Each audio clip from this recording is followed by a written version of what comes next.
देंगे हम। Free expansion वाला बताऊं? ठीक है, फ्री एक्सपांशन बताता हूं।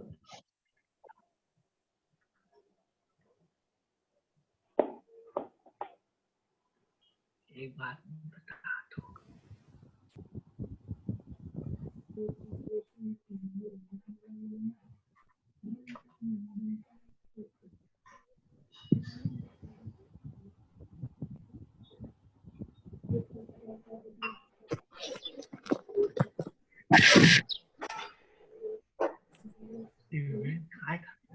इरिवर्सिबल कैसे आप निकालना, पहले यहां से जाके आप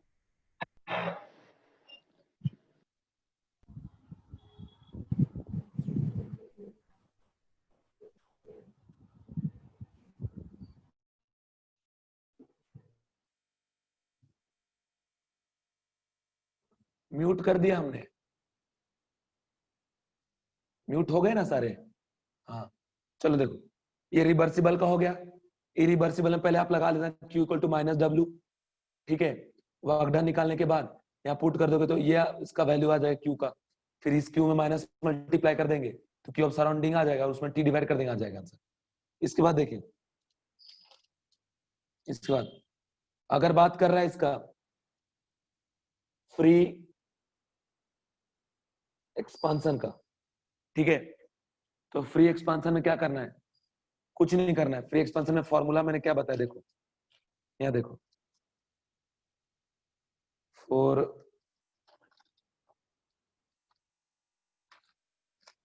देखिए NRLN V2 by V1 है ना, सीधा फॉर्मूला, बस उसी का यूज करना है कि del S system equal to NRLN V2 by V1। ठीक है, अब V2 तो दिया नहीं है, प्रेशर दे रखा है। ठीक है, तो यहां लिख सकते हैं ऐसा, NRLN P1 by P2। ठीक है, रख देंगे NRLN P1 का जो वैल्यू है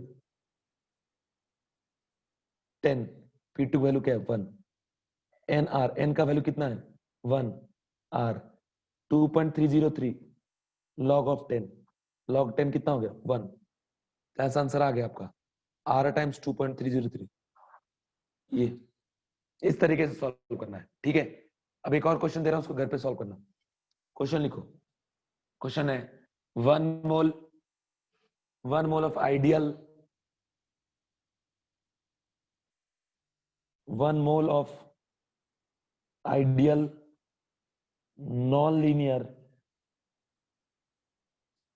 linear triatomic gas, triatomic gas, ठीक है, is adiabatically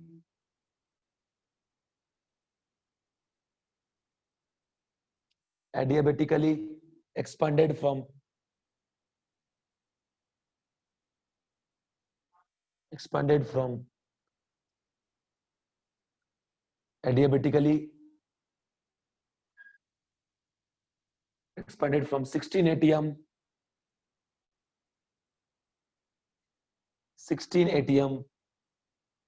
300 Kelvin to 16 atm 300 Kelvin to 1 atm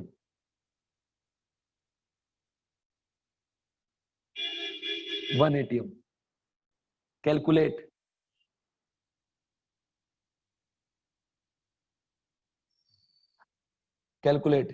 delta S of system, delta S of surrounding, delta S of universe if process is carried out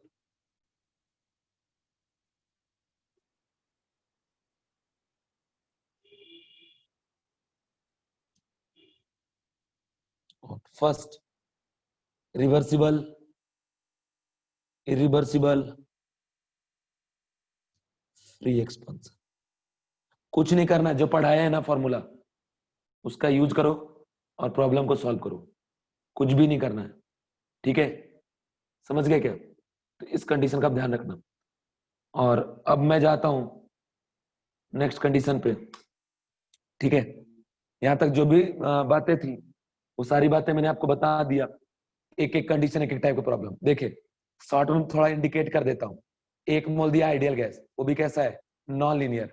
तो non linear triatomic है, इसका हम लोग निकाल लेंगे पहले सीपी, सीबी और गामा। ठीक है, तो ये जो कंडीशन है, इस कंडीशन के हेल्प से तमाम जो कैलकुलेशन है वो सारा कैलकुलेशन हम करेंगे। ठीक है, सारा बात मैंने बता दी। और ये जो भी चीजें मैंने बताया वो 4 बताया आपको क्या, आइडियल गैस। अब मैं लेके जा रहा हूं आपको रियल गैस के लिए। रियल गैस का जो सीधा सीधा केस बताएंगे, इसी को याद रखिएगा, ज्यादा कोई लफड़ा इसमें है नहीं। रियल गैस, रियल गैस में बच्चों सबसे पहले आपको वो डीयू का फॉर्मूला जो बताया है इसको याद रखिएगा कि डीयू इज इक्वल टू क्या बताया मैंने, कि एनसीबी डीटी, एनसीबी डीटी और plus DU by DV at constant temperature into DV. और डीएच का फॉर्मूला जो आपको बताया है, क्या बताया है, एनसीपी डीटी और plus DH by DP at constant temperature into DP. ठीक है, तो ये जो बताया है, देखिए ये सब नहीं जानोगे तो ये सब टॉपिक समझना पॉसिबल ही नहीं है, इसलिए मैंने डिटेल में पढ़ाया था। हम सबसे पहले बात करने जा रहे हैं कि in isochoric process, isochoric, in isochoric process, देखिए du इज इक्वल टू क्या हो जाएगा, एनसीबी dt, ओके, और dq इज इक्वल टू क्या हो जाएगा, du हो जाएगा, कि वर्क डन का वैल्यू क्या होता है, 0। ठीक, तो यहां से लिखेंगे कि delta S is equal to, direct plot लगा के, delta S is equal to dq by T, ठीक है, t1 से लेके t2 तक। ठीक है, अब यहाँ पे पुट कर देंगे फिर से हम लोग NCB dt by T, okay, ये t1 से लेके t2 तक। dq का वैल्यू होता है ना एनसीबी dt, यहाँ से लाके पुट कर देंगे, इसको इंटीग्रेट जब करेंगे तो एनसीबी बाहर चला जाएगा, तो डेल्टा एस आ गया आपका क्या, एनसीबी एलएन टी2 बाय क्या आ जाएगा आपका, t1। कैसे आ जाएगा, यहाँ से इंटीग्रेट करेंगे तो आ जाएगा एनसीबी एलएन टी, और फिर उसमें लिमिट पुट करेंगे तो t2 माइनस t1, फिर उसको रेशियो में लिखेंगे क्या आ जाएगा, NCB ln t2 by t1। Okay okay, give me answer please, समझ में आ रहा है, समझ में आ रहा है, बता दो जरा, बताओ जरा। ठीक, तो ये किसका निकल गया, सिस्टम का। अब इसमें ज्यादा नहीं बताऊंगा मैं डिटेल में, क्योंकि रियल गैस हमारे सिलेबस में बहुत ज्यादा नहीं है। ठीक है, कहीं थोड़ा बहुत आ जाएगा वही बता देता हूँ। तो देखो यहाँ तो हमने क्यू कैलकुलेट किया एग्जैक्ट, ठीक, ये जो फॉर्मूला आ रहा है, ये जो फॉर्मूला आ रहा है वो किसके लिए आ गया, रियल गैस और प्रोसेस आइसोकोरिक, ठीक, सिस्टम का। अगर इक्विलिब्रियम पे तो जो सिस्टम को भाई सराउंडिंग का माइनस साइन लगा देंगे। ठीक है, और मान लो इरिवर्सिबल प्रोसेस है, मतलब रिवर्सिबल नहीं है, तो इरिवर्सिबल प्रोसेस के लिए हम फ्लॉट लगा के क्यू निकाल लेंगे सिस्टम का, फिर उसमें माइनस मल्टीप्लाई कर देंगे, सराउंडिंग का आ जाएगा, उसमें टी डिवाइड कर देंगे, तो डेल्टा एस किसका आ जाएगा, सराउंडिंग का, इरिवर्सिबल वे में जाके। ठीक है, तो आगे कंसेप्ट आप खुद अप्लाई कर लेना, और जरूरत पड़े तो निकाल लेना, वैसे बहुत कम जरूरत पड़ेगा, ये ना के बराबर यूज होता है। नेक्स्ट है आपका आइसोबैरिक प्रोसेस। आइसोबैरिक प्रोसेस में आपका dq is equal to dh is equal to NCP dt। ठीक है, कुछ नहीं करेंगे, प्यार से लगा देंगे कि del S is equal to dq by T, t1 से t2, यहाँ पे q का वैल्यू लाके पुट कर देंगे कि del S is equal to NCP dt by T, t1 से t2, एनसीपी को बाहर कर दो तो del S is equal to NCP LN T, t1 से t2, यहां से आगे NCP LN t2 minus LN t1, यहां से आगे NCP LN t2 bye t1।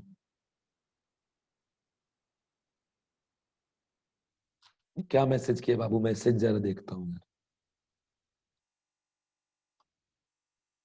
ये अभी जो कैलकुलेट कर रहे हो वो सिस्टम का है ना, हाँ बिल्कुल सिस्टम का, ये तो सिस्टम का ही निकाल रहे हैं ना, क्योंकि हम प्लॉट कहाँ पे लगा रहे हैं, सिस्टम पे, ये डायरेक्ट प्लॉट पे लगा के इस पे ला दिए, ये क्यू किसका है, सिस्टम का है, तो एंट्रोपी किसका आ गया, सिस्टम का। अब अगर बोला रिवर्सिबल प्रोसेस, फिर वही कर देंगे कि del S surrounding is equal to minus del S क्या आपका सिस्टम। बोलेगा इरिवर्सिबल प्रोसेस, तो सिस्टम के लिए रिवर्सिबली जाओ, इरिवर्सिबली जाओ, बार बार तो सेम ही रहता है। लेकिन अगर सराउंडिंग का बात हो रहा है तो सराउंडिंग में इरिवर्सिबल के लिए क्यू निकालना पड़ेगा एग्जैक्ट, उससे माइनस मल्टीप्लाई करेंगे तो सराउंडिंग का हीट आ जाएगा, उसमें टी डिवाइड कर देंगे तो सराउंडिंग का आ जाएगा आपका कंडीशन। ठीक है, तो ये बात मैंने आपको बता दी। तो ये दो केसेस ही पढ़ने थे फॉर रियल गैसेस। ठीक है, बाकी का जरूरत यहाँ पे ज्यादा नहीं है। ठीक है, अब मैं आपको इसमें थर्ड केस बताने जा रहा हूँ फॉर हीटिंग और कूलिंग। अगर हीट हो रहा है या कूल हो रहा है तब क्या होगा। ठीक है, तो देखिए ध्यान से बात समझिए। थर्ड है इसमें for heating, heating and cooling, temperature बढ़ेगा या डिक्रीज होगा तब क्या होगा। देखो खुद सोचो, ये पेन अभी सॉलिड है, अगर इसको गर्म कर देंगे, इसके जो कंस्टिट्यूएंट पार्टिकल है वो दूर दूर जाएंगे, तो सीधा बात क्या यहाँ पे ऑब्जर्व होगा, एंट्रोपी चेंज होगा, इंक्रीज होगा। अगर कूल कर देंगे तो जो पार्टिकल दूर दूर रहेंगे फिर पास आके सॉलिड बन जाएंगे, तो क्या हो जाएगा, एंट्रोपी डिक्रीज हो जाएगा। ठीक, तो हीटिंग कूलिंग का केस यहाँ देखने जा रहे हैं। इसमें एक ही बात मेरे बच्चों, मेरे नादान परिंदों, याद रखना कि dq is equal to ms dt। ठीक है, ms dt या फिर nc dt लगा देना, q निकाल देना, और q निकालने के बाद ds इक्वल टू क्या होता है, dq बाई टी। ये हम सिस्टम का निकाले और ये सब सिस्टम का ही बोलेगा, मेनली जहां सराउंडिंग का पूछे वो सब करवा दिए। और यहाँ प्यार से इंटीग्रेट कर देंगे कि ds को इंटीग्रेट कर देंगे और dq बाई टी को इंटीग्रेट कर देंगे और t1 से लग के t2 तक इंटीग्रेट कर देंगे। यहाँ पुट कर देंगे ds का इंटीग्रेशन हो जाएगा डेल एस और ये हो जाएगा ms dt by T, t1 से लेके t2 तक, और इधर से nc dt by T, t1 से लेके t2 तक। ठीक, इसके बाद यहाँ से मास कांस्टेंट एस कांस्टेंट बाहर जाएगा, ये आ जाएगा M S L N T by t1 से t2 तक is equal to N C L N T t1 से लेकर t2 तक। Okay, understand, give me answer please. Energy बढ़ाओ, हमारा एनर्जी डिक्रीज हो रहा है, आंसर दोगे एनर्जी बढ़ेगा, L N T two minus of L N T one. ठीक है ना, और इधर से आ गया N C L N T two minus L N T one. अभी बस दो बच्चे ने एनर्जी मेरा बढ़ाया है, बाकी बच्चे नहीं चाहते कि मेरा एनर्जी बढ़े। बताओ, M S L N T two by T one, मुस्कुराते हुए लिखेंगे मैसेज तो और अच्छा लगेगा हमें, इज इक्वल टू, चेहरे पे स्माइल रखिए, N C L N T two by T one. चेहरे पे स्माइल रहेगा, टॉपिक खुद ब खुद समझ में आएगा। मूड गर्म रहेगा आपका, टॉपिक नहीं समझ में आएगा। समझे, बहुत बढ़िया। चलो, ये बात यहां तक समझ में आ गया। अब इससे रिलेटेड एक क्वेश्चन मैं देता हूं, जिस क्वेश्चन का आप यूज कर लें और आगे जाके इसका आप सॉल्यूशन भी देखेंगे। आज मैं उसका वीडियो अपलोड कर दूंगा। क्वेश्चन है, ये मैं क्वेश्चन आपको क्यों दे रहा हूं, समय बचाने के लिए। टाइम बचेगा तो मैं आपको ज्यादा से ज्यादा पढ़ा पाऊंगा। ओके, और कोई पर्पस नहीं है। प्रसाद, तुम तो मेरा दिल जीत लिया है भाई, तू दिल जीत लिया है। ठीक है, तू दिल जीत लिया, जिस दिन तू मिलेगा तेरे को ये वाला पेन गिफ्ट करेंगे, ये वाला। ठीक है, अभी लेसन कितना बाकी है, एक एक दो दिन में ये थर्मोडायनेमिक्स खत्म हो जाएगा और 3-4 क्लास लगेगा थर्मोकेमिस्ट्री में, बस मतलब 4-5 दिन में फिनिश हो जाएगा। 9 gram 9 gram of ice 9 gram of ice at 0 degree Celsius, ठीक है, are added to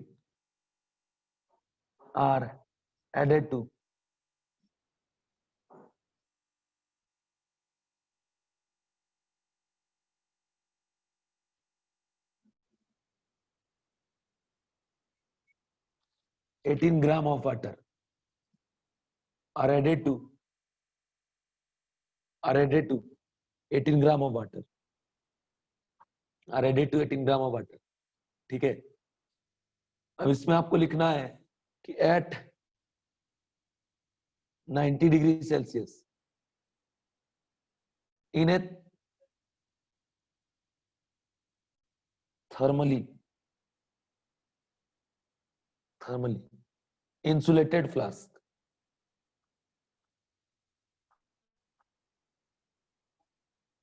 of negligible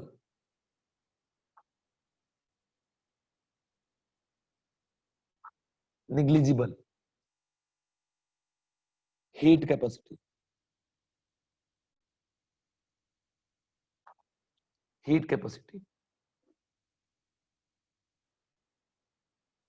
del H fusion 6 kilojoule per mole. ठीक है, CO water is equal to 60 joule per mole. Calculate del S. सिर्फ del S लिखा है तो आपको surrounding का नहीं निकालना है, इन यूनिवर्स का नहीं निकालना है, सिर्फ सिस्टम का निकालना है। ठीक है, यहाँ सिर्फ नॉर्मल बोला है तो नॉर्मल बस आप निकालिए सिस्टम का। इस कंडीशन का आप ध्यान रखें। इस क्वेश्चन को भी आप ट्राई करना, इस क्वेश्चन को आप ट्राई करोगे फिर मैं बाद में इसका डिस्कशन सॉल्यूशन अपलोड करूंगा। नेक्स्ट है फेज चेंज, जो कि मैं ऑलरेडी आपको एक बार बता चुका हूं, स्टार्टिंग में ही पढ़ा चुका हूं ये। ठीक है, फेज चेंज में स्टार्टिंग में पढ़ा रखा हूं। ठीक है, तो यहाँ पे फिर से शॉर्ट में बता देता हूं कि इन generally it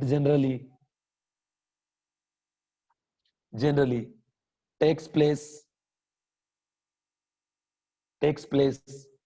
at constant pressure and temperature।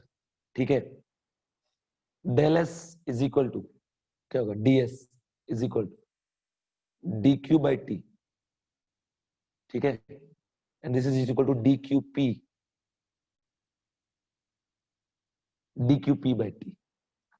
ठीक है, अभी जो dqp है इसको क्या बोलते हैं, del H by t।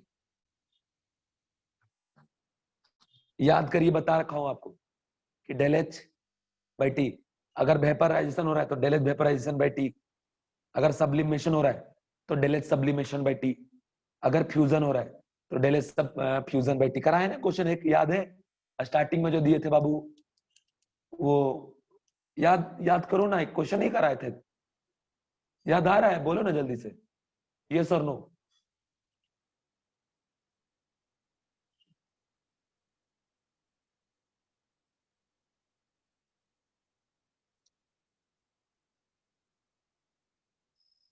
आकांक्षा, आज आपका मैसेज पहली बार आया। ठीक है, समझ गए। ये कंडीशन आप ध्यान रखना, कंडीशन जो भी प्रॉब्लम रहेगा उसको इसके हिसाब से आप सॉल्व करना। ओके, अब मैं एक कंडीशन और बताता हूं, ध्यान से देखते जाओ, एक एक बात बता रहा हूं। इसके बाद है आपका मेल्टिंग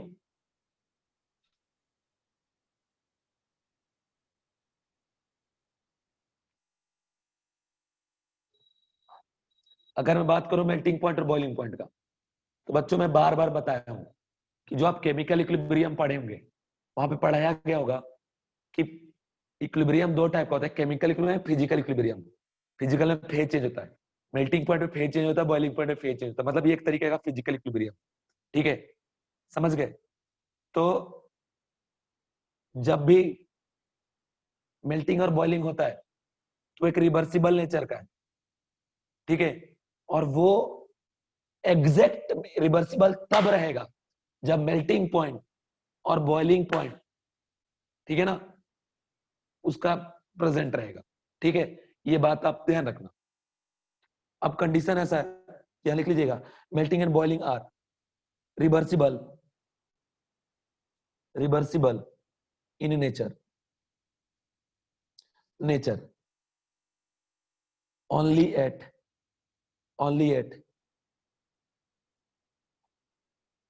melting point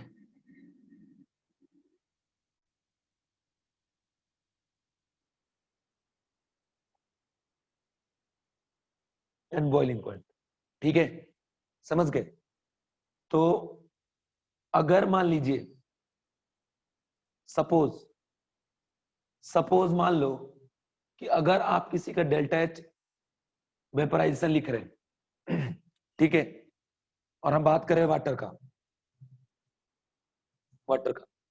तो जब इसका प्रेशर होता है 1 atm और वॉल्यूम होता है, सॉरी, टेम्परेचर होता है 373 केल्विन, इस पे ये वेपर कन्वर्ट होता है लिक्विड से, है ना? तो ये टेम्परेचर और ये प्रेशर है इक्विलिब्रियम पे, मतलब जब वो बॉयल होता है, बॉइलिंग पॉइंट 373 केल्विन।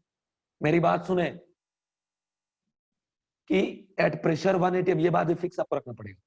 अब कंडीशन कैसा है कि अगर मान लो इसका निकालते हैं आप कि डेल एस वेपोराइजेशन, तो याद रखना कि डेल एच वेपोराइजेशन आप तो लोगे, साथ ही साथ 373 केल्विन लेना पड़ेगा सिस्टम के लिए, ठीक है ना? ये बात है।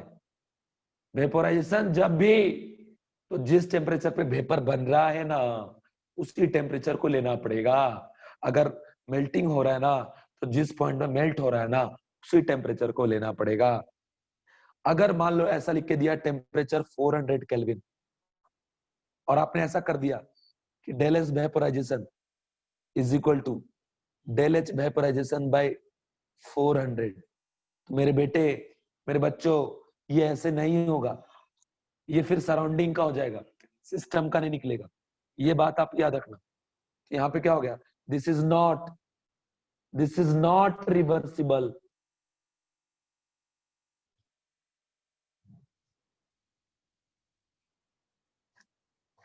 प्रोसेस, ठीक है? तो ये कंडीशन आप ध्यान रखना। समझ गए ये बात?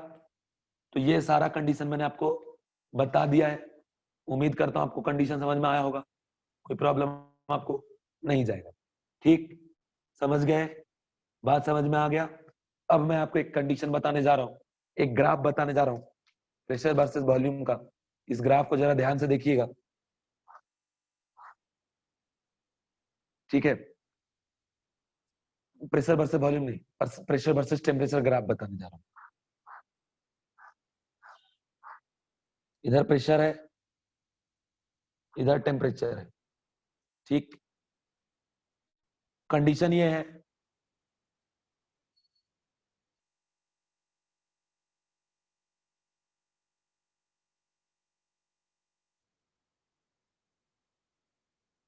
ये ग्राफ हम ड्रॉ कर रहे हैं वाटर के लिए, ओके? और आप किसी भी लिक्विड के लिए ड्रॉ कर सकते हैं। मैं आपको बता दूं कि इस रीजन में सॉलिड फॉर्म में है, इस रीजन में लिक्विड फॉर्म में है, इस रीजन में गैस फॉर्म में, ठीक है? देखिए, solids convert into liquid, liquid converted into gas,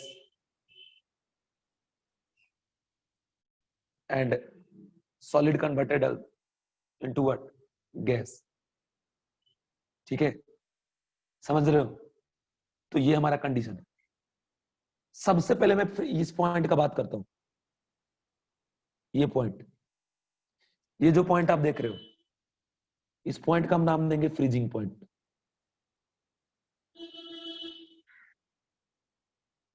freezing point, freezing point. और जब वाटर का फ्रीजिंग पॉइंट का हम बात करते हैं, उस टाइम प्रेशर कितना होता है? 1 atm, ठीक? प्रेशर कितना होता है? 1 atm, और टेम्परेचर 273.15 केल्विन, ठीक है? इसको नॉर्मली हम 273 केल्विन लिखते हैं। तो ये पॉइंट हो गया फ्रीजिंग पॉइंट। ये ग्राफ थोड़ा ऊपर और जाएगा, ग्राफ थोड़ा ऊपर और जाएगा और इसमें क्या ऑब्जर्व होगा कि अगर हम प्रेशर 1 atm रखें और टेम्परेचर को 373 केल्विन पे लेके गए,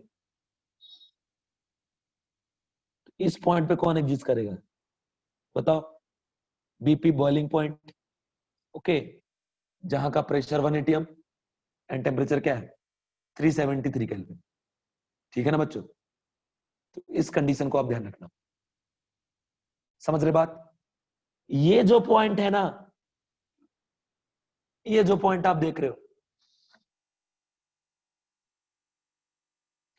इस पॉइंट का जो टेम्परेचर है वो, मान लो यहाँ पे हमने 273 मेंशन कर दिया, 273 एग्जैक्ट। यहाँ का जो टेम्परेचर है ये है आपका 273.15 केल्विन। ठीक है? और यहाँ का जो हम प्रेशर मेंशन कर रहे हैं वो 458.8 mm of Hg।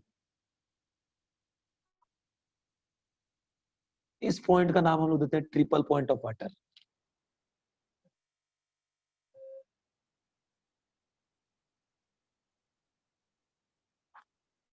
Triple point of water, okay. क्या बोलेंगे बच्चों इसको? इसको हम बोलेंगे ट्रिपल पॉइंट ऑफ वाटर।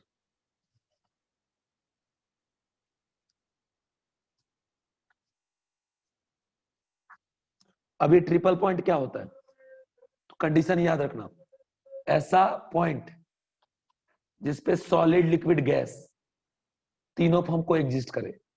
ठीक है? यहां दिखता तो नहीं है, समझ में तो नहीं आता, बट तीनों एक साथ को एग्जिस्ट करता है, सॉलिड लिक्विड गैस। इसको हम बोलते हैं ट्रिपल पॉइंट ऑफ वाटर। तो ये कंडीशन याद रखना, ठीक है ना? तो यहां तक मैंने जो भी बातें थी वो मैं बात आपको बता दी। समझ गए बच्चों? समझ में आया बात आपको? तो ये कंडीशन आप ध्यान रखना। अब इसके हिसाब से मैं कंडीशन बताता हूँ। मेल्टिंग पॉइंट, अच्छा देखो, अब जो लेक्चर है ना वो 5 मिनट ही रह गया है। हम एक बात पूछना चाहते हैं तुमसे, ठीक है? कितने पार्टिसिपेंट है पहले देखता हूँ। टोटल पार्टिसिपेंट है 34। सभी लोग प्लीज आंसर करना, प्लीज आंसर करना।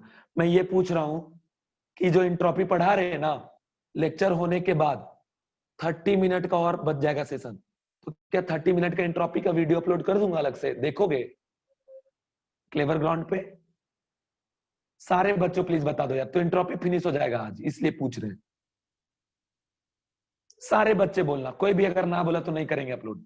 सारे बच्चे बोलोगे तो अपलोड, तो कल फिर हम लोग गिव्स फ्री एनर्जी पढ़ेंगे।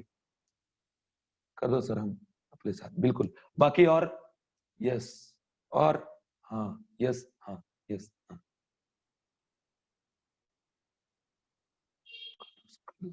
सारे बोल देना प्लीज यार, प्लीज प्लीज प्लीज, सब लोग आंसर दो कम से कम यार।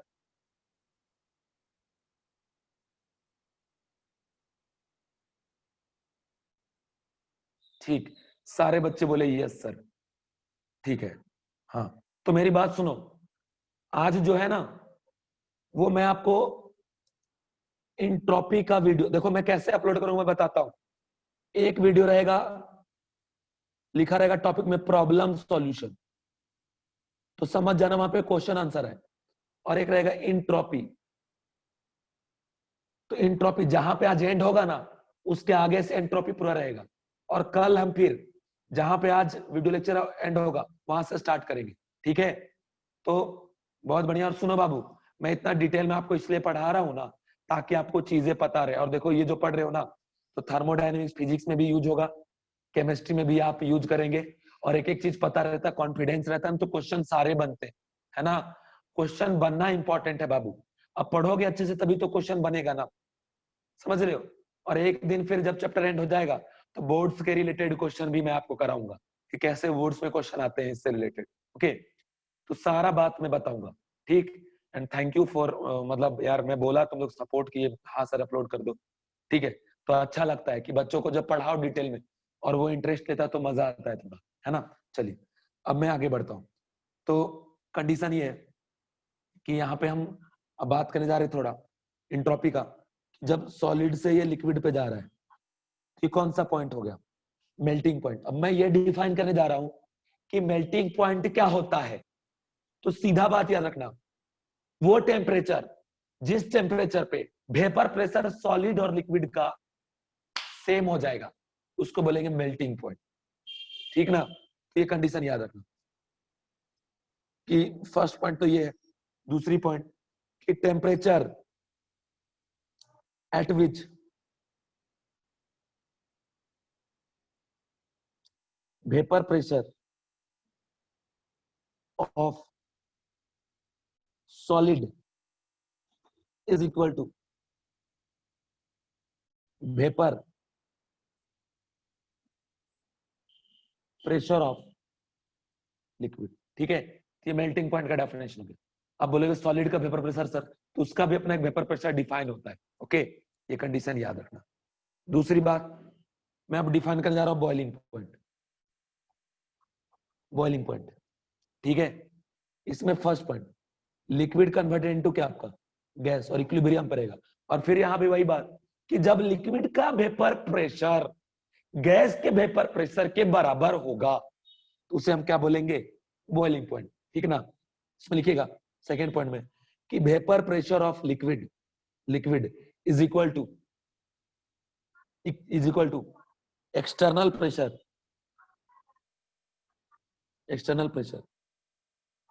ठीक है, तो ये हो गया आपका कौन सा? Boiling point. और नॉर्मली हम वाटर के लिए क्या बात करते हैं कि बॉइलिंग पॉइंट पे कितना होता है? ATM, 1 ATM. ये जनरली 1 एटीएम ही रखते हैं हम लोग। ठीक है, तो ये बात याद रखें। अब इस पे बेस्ड मैं 3 क्वेश्चन दे रहा हूं, बहुत इजी, उसको सॉल्व करो अभी। ये डायग्राम है, ये पिस्टन लगा हुआ, ठीक है, 400 केल्विन 1.1 एटीएम और इधर से प्रेशर लग रहा है 1 एटीएम। ठीक है, समझ गए? दूसरा देखो,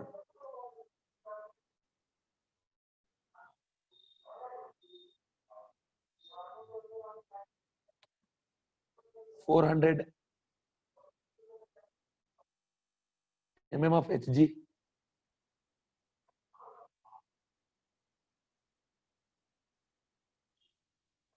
Hg and 300 केल्विन। ठीक है,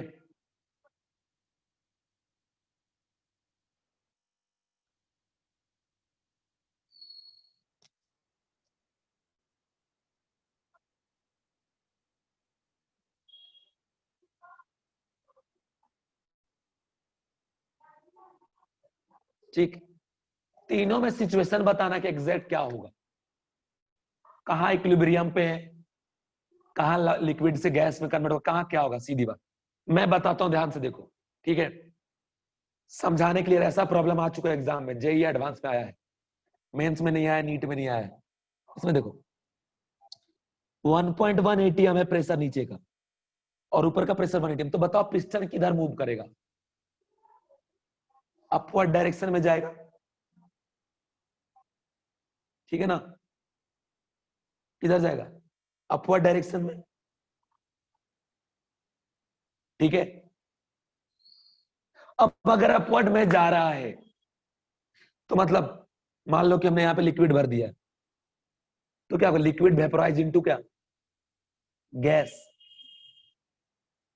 ठीक है, तो ये कंडीशन आप ध्यान रखना कि टेम्परेचर कितना रखे हम? 400 केल्विन, और यहाँ पे वाटर रखा हुआ, वाटर भरा हुआ है, वाटर है। ठीक है, वाटर है,